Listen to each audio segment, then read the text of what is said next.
Bonjour à tous, c'est Gaia's Daydream. Aujourd'hui, ce sont des frettes particulièrement glaçants que je vous réserve et qui prouvent qu'il faut toujours faire confiance à son sixième sens. Je pense que vous pouvez considérer cette vidéo comme une suite à celle de la semaine dernière, mais avec des témoignages encore plus concrets. Mais avant de continuer, comme d'habitude, je vous invite à vous abonner à ma chaîne si ce n'est pas encore fait. C'est gratuit et ça me fait super plaisir et surtout ça m'encourage énormément.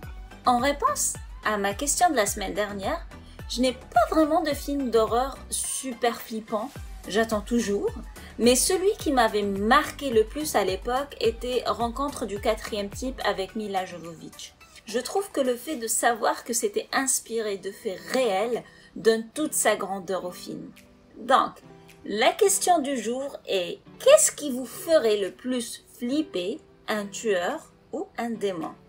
Maintenant, sans plus tarder, installez-vous confortablement dans votre canapé, éteignez toutes les lumières, mettez vos écouteurs et suivez-moi du côté horrifique.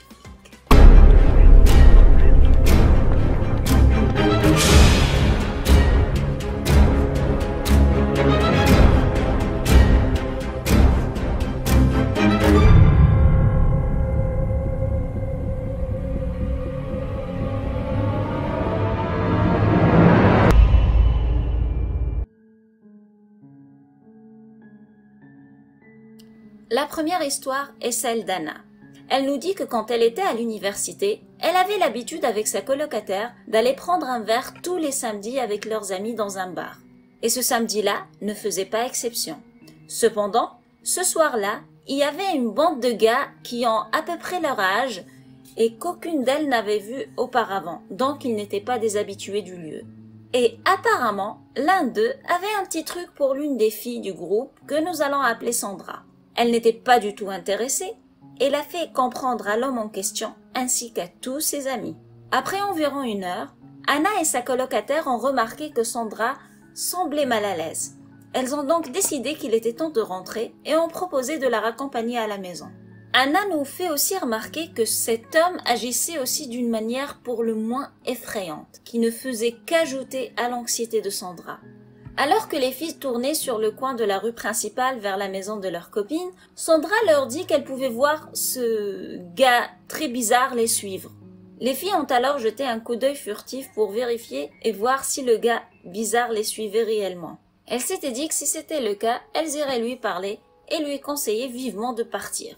Anna et sa colocataire ne le voyaient pas. Il y avait juste un gars près des taxis en train de fumer. Elles ont alors rassuré Sandra et ont continué leur chemin. Quand elles sont arrivées au bout de la rue de Sandra, celle-ci les a remerciées de l'avoir accompagnée et leur a dit qu'elle continuera le reste du chemin vers chez elle toute seule, ce qui lui prendra littéralement que 30 secondes. Les filles se sont donc dit au revoir et Anna et sa coloc ont rebroussé chemin pour rentrer chez elles. Sur la route, Anna et sa coloc ont commencé à discuter de ce gars qui avait accosté Sandra.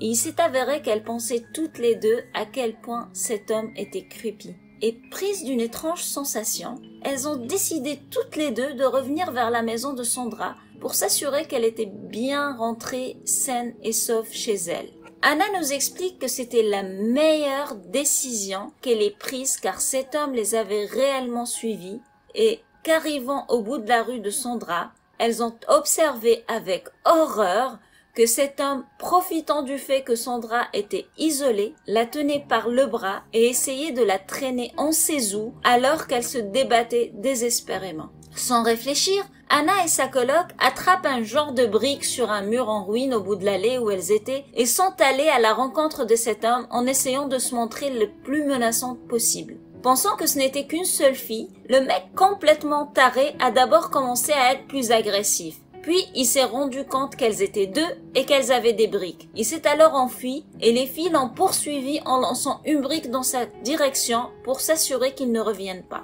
Complètement sous le choc, elles ont décidé de prendre un taxi pour rentrer. Et Sandra est restée avec elles dans leur appartement pendant quelques semaines. Mais ce n'est pas tout. Anna nous dit que quelques semaines plus tard, elle est tombée sur un article de presse avec une photo d'un mec qui a attiré son attention. C'était le même gars qui avait harcelé Sandra. Il était recherché par la police pour atteinte à la pudeur du moins pour le moins que je puisse dire. Anna nous explique que s'il y avait eu un moment dans sa vie où elle était heureuse d'avoir pris une décision rapide, c'était définitivement ce moment-là, car elle a probablement pu sauver la vie de son amie.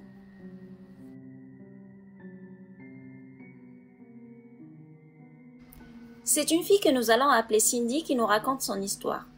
Elle nous dit qu'elle était très imprudente quand elle était adolescente et qu'elle avait sûrement eu beaucoup de chance pour ne jamais avoir eu de sérieux problèmes à l'époque. Elle nous dit que ce soir-là, son amie Katie était venue passer la nuit chez elle. Cindy a alors parlé à son amie de ce type avec lequel elle parlait sur MySpace, car ce n'était pas encore l'époque de Facebook.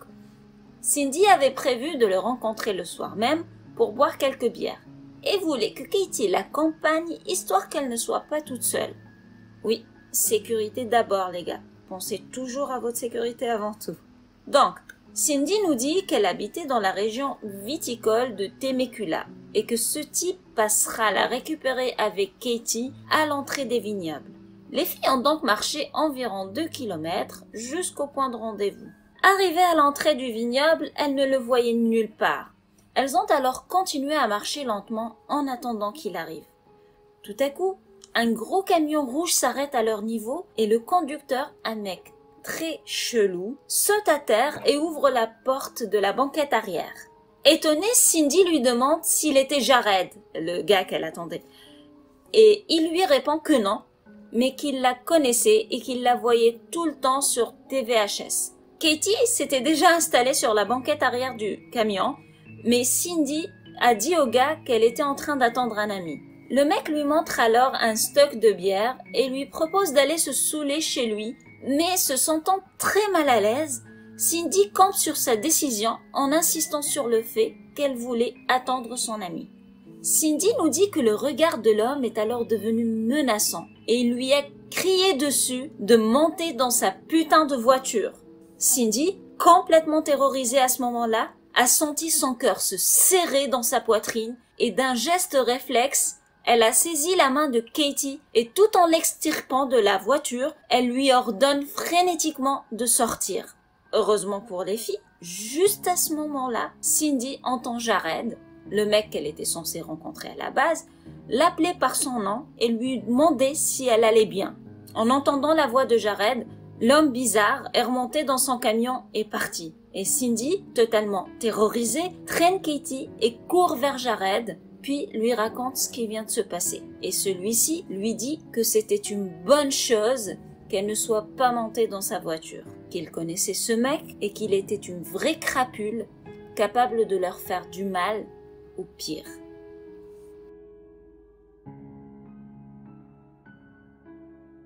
Cette dernière histoire est assez particulière et elle nous est racontée par Emily. Emily nous dit que cette histoire est arrivée lorsqu'elle avait aux alentours de 28 ans.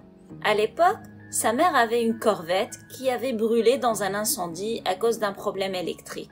Alors, avec sa mère, elles étaient en train de chercher une nouvelle Corvette, bien sûr. Sa mère a trouvé quelques-unes à vendre et elles sont allées les voir. Un jour, elles sont allées à Spokane pour rencontrer un type dans une unité de stockage pour voir la Corvette qu'il voulait vendre. Emily nous dit qu'elle avait un très mauvais pressentiment dès le départ, qu'elle avait eu un sentiment étrange et effrayant et qu'elle s'était sentie très nerveuse et très mal à l'aise en serrant la main de ce type, bien qu'il semblait propre sur lui et très courtois. De son côté, sa mère continuait à discuter avec l'homme, mais n'en pouvant plus, au bout d'un moment, Emily coupe court à la discussion et dit à l'homme qu'il fallait qu'elle parte parce qu'elles avaient déjà un autre rendez-vous avec un autre vendeur potentiel. Le mec semblait déçu, bien que Emily a remarqué qu'il a voulu le cacher. Puis, il a donné à sa mère son nom et son numéro de téléphone en insistant qu'elle le rappelle. Puis, elles sont parties ainsi. Une fois dans leur voiture, Emily a avoué à sa mère à quel point elle s'était sentie effrayée par cet homme, mais bien sûr sa mère lui a dit qu'il lui avait semblé sûrement un peu étrange, mais qu'il était inoffensif et que c'était sûrement dans sa tête. Attendez, ce n'est pas la fin, parce qu'un mec inoffensif ne serait sûrement pas au centre d'un trait d'horreur. Eh bien, environ 1 an plus tard, alors qu'Emily avait déménagé en Oregon pour son travail, Elle a reçu un coup de téléphone du shérif du comté de Spokane qui lui posait des questions sur une corvette qu'elle avait examinée il y a un an avec sa mère. Naturellement, elle lui a demandé la raison de ces questions et le shérif lui a expliqué que la dite voiture appartenait à Gary Ridgway, le tueur de la Rivière Verte. Voilà, je vous mets sa photo. C'était un tueur en série qui aurait tué près de 90 femmes et avait jeté ses 5 premières victimes dans la rivière Green River, d'où son nom, The Green River Killer, ou en français, le tueur de la Rivière Verte. Emily nous dit qu'elle n'oubliera jamais cet incident car elle avait su immédiatement, dès qu'elle l'avait rencontré, que quelque chose clochait chez cet homme et qu'il fallait absolument s'en éloigner. Au final, elle avait complètement raison. Sincèrement, je pense que rencontrer un tueur en série et être potentiellement sa cible est quelque chose qui nous marque à vie. Et oui, c'est déjà la fin de cette vidéo.